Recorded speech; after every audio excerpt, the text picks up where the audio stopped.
الحمد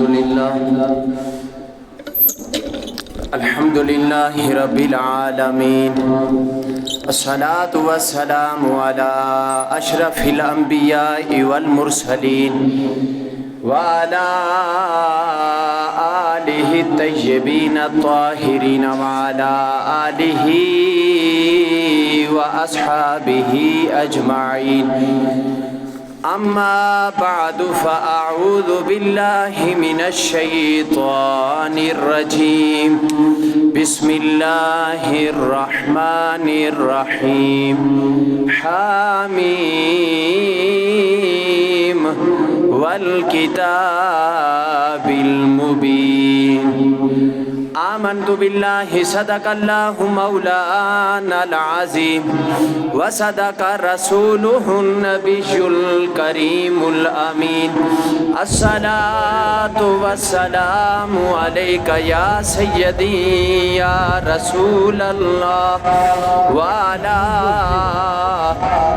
آلك وأصحابك يا سيدي يا حبيب الله.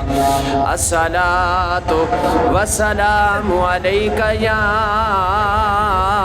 إمام القبلتين وعلى آلك وأصحابك يا خاتم النبيين.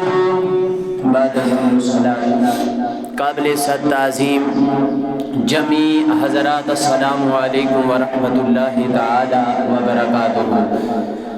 ماہ رجب المرجب یہ اسلامی اور قمری سال کے 12 مہینوں میں سے یہ 7واں مہینہ ہے اور یہ حرمت والے 4 مہینوں میں سے ایک ہے.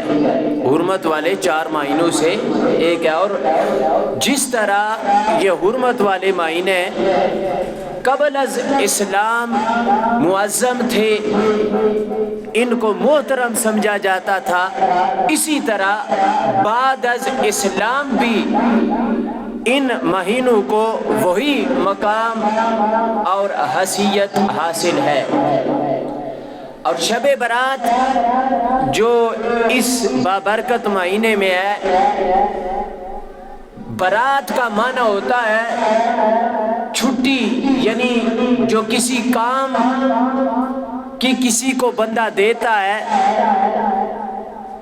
اس چھٹی کو برات کہا جاتا ہے. اور شب کہا جاتا ہے رات کو. اور شب برات کی فضیلت امام الانبیاء فخر المرسلین حبیب کبریا آپ نے اپنی امت کو اس انداز کے ساتھ بیان فرمائی کہ ابن ماجہ کی یہ روایت ہے اور امام بہقی نے اس روایت کو نقل کیا. حضرت علی المرتضیٰ کرم اللہ تعالی وجہ الکریم سے روایت کے شب برات میں فرمایا کہ رات بھر شب بیداری کرو، یعنی شب بیداری کرنے کا حکم دیا گیا.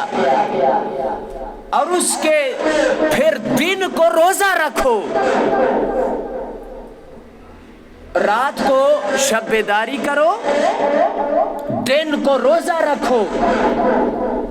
اللہ تعالی فرمایا کہ پھر اس رات کو غروب آفتاب ہونے سے ہی اترتا ہے. اترنے سے مراد یہ ہے کہ اس کی رحمت اترتی ہے. اور پھر اس کی رحمت یہ پکار کے کہتی ہے کہ ہے کوئی استغفار کرنے والا کہ میں اس کی توبہ کو قبول کروں؟ ہے کوئی روزی مانگنے والا کہ میں اسے رزق عطا فرماؤں؟ ہے کوئی کسی بلا میں پھنسا ہوا کہ میں اس کو عافیت عطا فرماؤں؟ یہاں تک کہ فرمایا صبح ہو جاتی ہے. تو احباب زیوکاری اس روایت سے ابن ماجہ کی یہ پتہ یہ چلا کہ شب برات، وہ برات والی رات جب آئے تو ساری رات آپ شب بیداری کریں، کائنات کے رب کے حضور اپنی جبین نیاز کو جھکائیں، اور غروب، سورج غروب ہوتے ہی کائنات کے رب کی رحمت پکار پکار کے کہتی ہے کہ آؤ مجھ سے معافی مانگو، میں تمہیں معاف فرماؤں گا۔ رزق کے متلاشیوں، آؤ مجھ سے رزق مانگو، میں تمہیں رزق عطا فرماؤں گا۔ کسی مشکل میں پھنسے ہوئے لوگوں، آؤ میری جانب اور مجھ سے عافیت طلب کرو، میں کائنات کا رب تمہیں عافیت عطا فرماؤں گا۔ اور امام بہقی نے پھر اس روایت کو نقل کیا کہ شب برات میں اللہ تعالی جو ہے وہ دوزخ سے بندوں کو آزاد کرتا ہے، یعنی جن پر دوزخ واجب چکی ہوتی ہے، اس بابرکت رات میں ان لوگوں کو آزاد کرتا ہے دوزخ سے۔ فرمایا کتنے لوگوں کو؟ فرمایا قبیلہ بنو کلب کے بھیڑوں کے بالوں کے برابر ہے، اپنے بندوں کو آزاد کر دیتا ہے دوزخ سے۔ تو احباب زیوکار یہ برکتوں والی رات ہے، رحمتوں والی رات ہے، اور یہ بابرکت مہینہ ہے کہ اس کی ہر رات کائنات کے رب کی عبادت میں معاون چاہیے احباب زیوکار۔ اور پھر ابن ماجہ کی یہ روایت ہے، فرمایا کائنات کا رب اس رات کو سب لوگوں کی بخشش فرما دیتا ہے، لیکن جو مشرک ہوتا ہے، شرک کرنے والا، اس کی بخشش نہیں ہوتی۔ عادی مشرک اور پھر کینہ پرور جو بغض رکھتا ہے، کینہ یہ ایک بیماری ہے، وہ رکھتا ہے۔ حالانکہ مومن کا معیار یہ ہونا چاہیے کہ الحب للہ والبغض للہ، لیکن جو کینہ رکھتا ہے، زنا کا عادی ہے، شراب پیتا ہے اور پھر مشرک ہے، شرک کرتا ہے، فرمایا کہ ان لوگوں کی استغفار یا ان لوگوں کی دعا یا ان لوگوں کی بخشش اس رات کو بھی نہیں ہوتی۔ حالانکہ باقی ہر بندہ جو کائنات کے رب سے بخشش طلب کرے، کائنات کا رب اس رات کو بندہ جب بخشش طلب کرتا ہے تو رب اس کی بخشش فرما دیتا ہے۔ احباب زیوکار، امام بیہقی علیہ الرحمہ نے اس روایت کو نقل کیا کہ حضرت عائشہ صدیقہ سلام اللہ تعالی علیہا آپ فرماتی ہیں کہ امام الانبیاء فخر المرسلین حبیب کبریا جناب محمد الرسول اللہ صلی اللہ تعالی علیہ وسلم رات کو میرے پاس آئی، آپ نے سونے کی تیاری کی اور پھر اچانک آپ اٹھے اور جنت البقیع کی جانب چل دیے، اور میں پیچھے پیچھے آپ کے ساتھ گئی کہ دیکھوں کہ امام الانبیاء کدھر جاتے ہیں۔ تو نبی علیہ السلام جنت البقیع کے قبرستان میں گئے، وہاں آپ نے شہداء، مجاہدین، ان کے لیے بخشش و مغفرت کی دعا کی، اور کائنات کے رب کے حضور استغفار طلب کر رہے ہیں۔ تو سیدہ عائشہ فرماتی ہیں کہ میں واپس پلٹ آئی اور اس خیال کے ساتھ کہ امام الانبیاء فخر المرسلین وہ کائنات کے رب کے حضور یعنی دین کے کام میں مصروف ہے، تو میں ان کا پیچھا کیوں کروں؟ یہ خیال، یہ چیز اپنے دل میں رکھ کے میں واپس آئی، دوڑتی ہوئی آئی، سانس پھولا ہوا تھا، اپنے کاشان اقدس میں داخل ہوئی، اتنے میں امام الانبیاء بھی جلوہ گر ہو گئے۔ عرض کیا میرے آقا نے کہ اے عائشہ صدیقہ سلام اللہ تعالی علیہا، یہ سانس کیوں پھولا ہوا ہے، وجہ کیا ہے؟ عائشہ صدیقہ سلام اللہ تعالی علیہا آپ نے فرمایا یا نبی اللہ صلی اللہ تعالی علیہ وسلم، اے میرے پیارے آقا، اے میرے پیارے آقا، آپ جب لیٹنے کی تیاری فرما رہے تھے پھر اچانک اس کاشان اقدس سے باہر نکل گئے۔ میں سمجھ رہی تھی کہ آپ کسی اور زوجہ کے قریب چلے گئے ہیں، اس کے کاشان اقدس میں چلے گئے ہیں، تو میں نے آپ کا پیچھا کیا حتیٰ کہ میں نے آپ کو دیکھا کہ آپ جنت البقیع میں تشریف فرما تھے، قبرستان میں گئے تھے، شہداء مجاہدین کے لیے آپ بلندی درجات کی دعا فرما رہے تھے، دین کے کام میں مصروف تھے، رب ذوالجلال کی بارگاہ میں پیش ہو رہے تھے، تو میں واپس آ گئی۔ تو احباب زیوکار میرے آقا علیہ السلام نے فرمایا اے عائشہ صدیقہ، کیا آج رات مجھے آپ اجازت نہیں دیتی کہ میں آج ساری رات شب بیداری کروں؟ اب اس روایت سے یہ بات ثابت ہوتی ہے کہ امام الانبیاء رات کے اس پہر میں جنت البقیع میں گئے، تو پتہ یہ چلا کہ اس رات کو اپنے جو مرحومین ہیں ان کے لیے بخشش و مغفرت کی دعا کرنا یہ امام الانبیاء کی سنت ہے۔ دوسری بات یہ ثابت ہوئی کہ قبرستان کی جانب جانا یہ بھی امام الانبیاء کی سنت ہے، اور پھر شب بیداری کرنا، اس رات کو ساری رات جاگتے ہوئے گزارنا یہ بھی امام الانبیاء کی سنت ہے۔ اور پھر امام الانبیاء نے فرما دیا کہ رب کی رحمت تلاش کرتی ہے ان بندوں کو کہ جو بندے استغفار طلب کرتے ہیں، جو بندے رزق طلب کرتے ہیں، جو کسی بلا میں پھنسے ہوئے ہوتے ہیں، عافیت طلب کرتے ہیں، تو کائنات کا رب انہیں عافیت عطا فرماتا ہے۔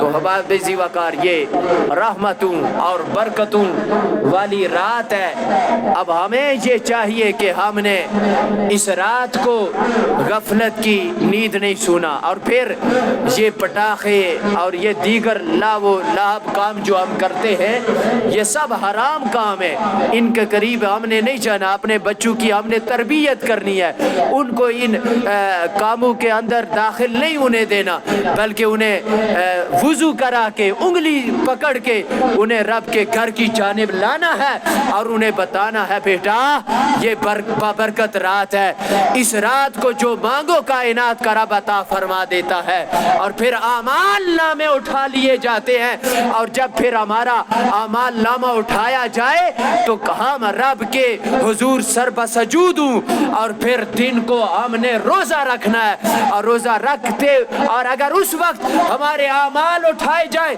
تو پھر ہمارے اعمال نامے میں پھر ہمارا روزہ لکھا ہوا ہو۔ اس انداز کے ساتھ ہم نے رات بھی گزارنی ہے، اور پھر آنے والا ہم نے دن بھی گزارنا ہے، اور رب کی رحمت پکار پکار کے کہتی ہے آؤ معافی طلب کرو، میں معاف فرمانے والا ہوں۔ احباب زیوکار وہ رب رحیم ہے، وہ رب غفور ہے۔ اب دیکھیں حضرت سیدنا عمر ابن خطاب رضی اللہ تعالیٰ عنہ آپ کا زمانہ، اور آپ وقت کے امیر المومنین ہیں، اور سامنے بندہ آپ کے پاس ترہ بھی ہوتا تھا، اور دیکھیں رب کیسے اپنے بندے کو معاف فرماتا ہے۔ اور سامنے بندہ آیا، شراب کی بوتل اس نے چھپائی ہوئی ہے، اور پھر حرام کام ہے، اور وہ دل میں ڈر گیا، ڈر محسوس اسے ہوا کہ عمر آیا ہے، اس نے تو چھوڑنا نہیں ہے، درے لگانے ہیں، ادھر ہی مجھے اس نے لٹا دینا ہے۔ یہ خوف، یہ خشیت اس کے دل کے اندر پیدا ہوئی، اور رب کے حضور گڑ گڑایا، توبہ استغفار کی، اور سچی توبہ کی۔ جب سچی توبہ اس نے کائنات کے رب کے حضور کی تو عمر ابن خطاب پاس گئے، تلاشی لی۔ جب تلاشی لی تو پھر وہ شراب کی بوتل نہیں تھی، وہ دودھ کی بوتل تھی۔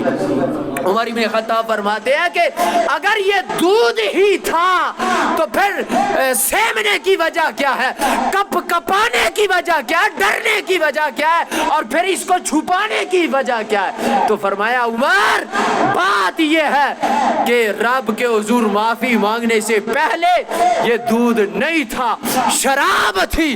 جب رب سے معافی مانگی معاملہ الٹ گیا ہے، معاملہ بدل گیا ہے۔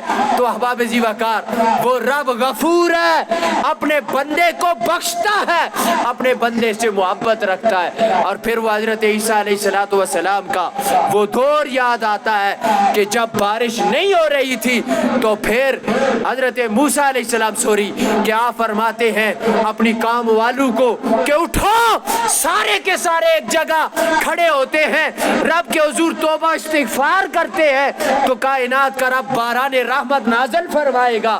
تو رب نے کہا موسیٰ تمہارے مجمع میں ایک بندہ گناہگار ہے، جب اس کو اپنے مجمع سے نکالو گے نہیں تب تک رحمت والی بارش نازل نہیں ہوگی۔ تو احباب، تو موسیٰ علیہ السلام اعلان کرتے ہیں کہ کون ہے پاپی، کون ہے گناہگار کہ جس کی وجہ سے پوری بستی رب کے عذاب میں مبتلا ہے۔